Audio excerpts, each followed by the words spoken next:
बिस्मिल्लाहिर्रहमानिर्रहीम।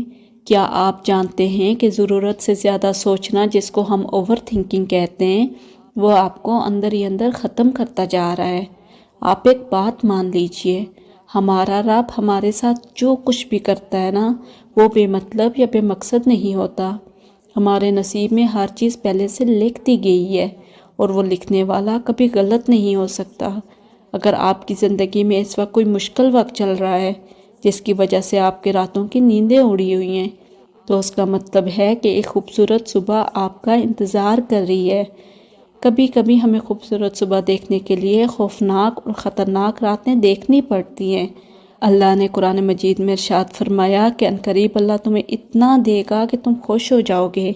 लेकिन हाँ, दुआओं का दामन अपने हाथ से कभी मत छोड़िए। अल्लाह पाक आपकी हर जायज़ दुआ कबूल फरमाए। आमीन सुम्मा आमीन।